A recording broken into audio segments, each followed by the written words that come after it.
Welcome back, guys. So we're doing a motor mount on a Pontiac G6, and it's a V6 version. It says you have to take the motor mount out on the service manual, but you don't have to. Now, if you see here, the bolt looks like it's going to hit the motor mount, which it does partially. But if you tilt the bolt downward, as you can see, there's some flex in there. As you push the bolt down, you take two pry bars, push one in, and then the other one up here, push this one down.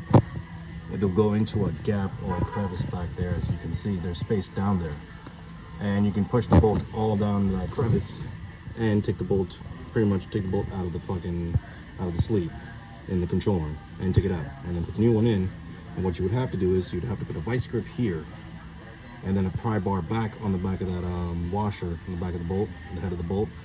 Pry this way, pry going backwards towards the car, and pretty much with the vice grip, just wiggle it back and forth as you push the bolt in with the pry bar and the vice grip, and then eventually you'll get it to go back in. And that's pretty much how you do it without taking the motor mount out.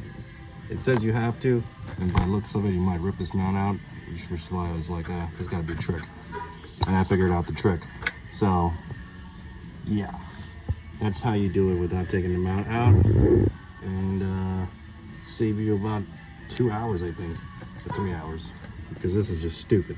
Just get out and bolt the back mount, the front mount, just to take this one out and not rip the other two. So, all right, guys. Well, that's how you do a lower control arm on the passenger side, and the same thing on the driver's side.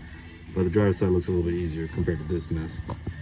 So, yeah, that's how you do a lower control arm, take the bolt out, because there's no videos on how to take this bolt out without taking the mount out. So this is the first video, I guess, on a Pontiac G6 doing a lower control arm. So if this video was helpful, give it a like, thumbs up, subscribe, comment if this video was helpful.